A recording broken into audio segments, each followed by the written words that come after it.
So guys, it's hard to believe that it's been 7 years since Jimmer Mania. It's been 7 years since Jimmer was arguably the most popular basketball player in the world for a period of time, back when he was playing for BYU. But whatever happened to Jimmer Fredette, and why wasn't he good enough to play in the NBA? But anyway, before this video starts, we are doing a daily December. We are uploading every single day, and originally my goal was to 25,000 subscribers, but we've actually gone 2,000 more than that. So it's looking like we might actually hit 30,000 by the end of the year. So if you guys are new, subscribe. We are going for 30,000 by the end of the year, and it's looking like we might actually hit it, which would be absolutely incredible. Thanks to everyone who's subscribed over the past couple of days. I'm going to keep getting a video out every day for the rest of this month. So anyway, now we're on to the video. So most people know about Jimmer Fredette. He was the top scorer in college basketball in the 2010-2011 season, averaging over 28 points per game. He was also the College Player of the Year and was taken in the top 10 of the NBA draft by the Milwaukee Bucks and then traded to the Sacramento Kings. So his NBA career wasn't great, to be honest. Like, you look at him offensively, he didn't do too badly. Like, for his career, he shot 38% from 3, which is not bad at all. And he also averaged 6 points per game, which is not the worst. Like, there's a lot of players that are worse offensively than Jimmer Fredette. But while his offensive output wasn't the worst, Jimmer's defense struggled, and he was never a good defensive player. For him to be of any major use to an NBA team, he would have needed to put up major points, because even though he could shoot the 3 ball at a high rate, he struggled to get a shot off because of his height. Jimmer was 6'2" and not particularly quick.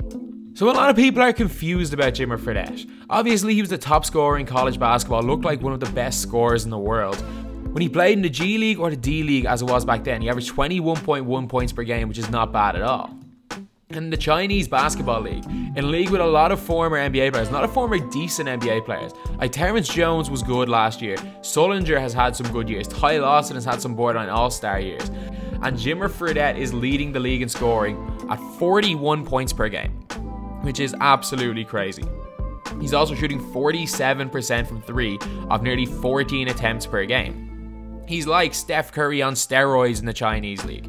So a lot of people are left confused with Jimmer Fredette and how he can be so dominant at lower levels, and as soon as he sets foot in an NBA floor, he struggles. Even when he went up in the D League to play with the Knicks, he really struggled. But the thing is, and it's something that I've noticed a lot of people in the comments don't really notice, and it's how difficult it is to be a solid NBA player and to be a solid contributor at an NBA level. Every single NBA player can score the ball extremely well. These guys were all superstars at a high school or a college level, and if not, they were big bodies, elite athletes. There's a lot of NBA players, in my opinion, really good NBA players averaging double digits, that couldn't go to China and do nearly what Jimmer Fredette is doing.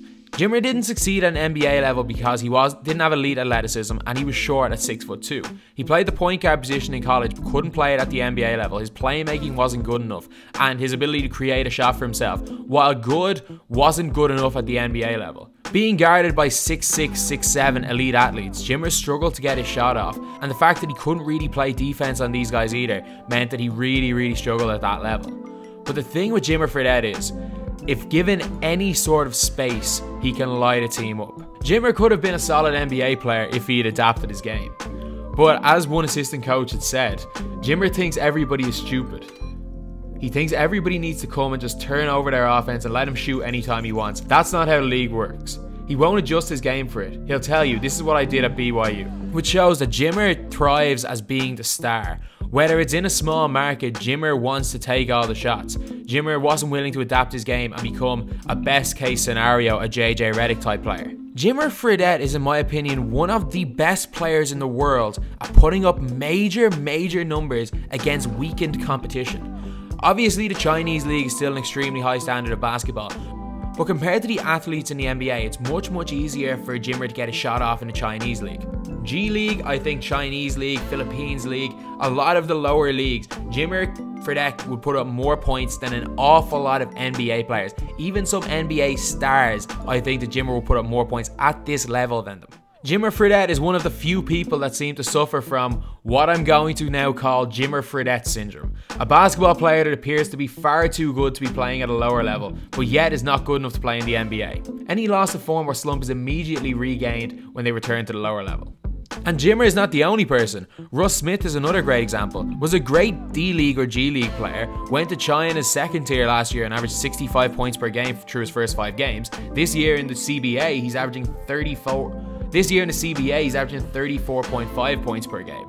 But in the NBA, Russ Smith has struggled big time, and I know for a fact there are a lot of other players in the NBA that are very similar, that they're extremely dominant against a lower level of competition. They're just not good enough to be dominant at the NBA level, and they don't do enough other things well that they're going to be a good NBA player. Like, the thing is with Jimmer Fredette is a volume shooter. He's a volume scorer.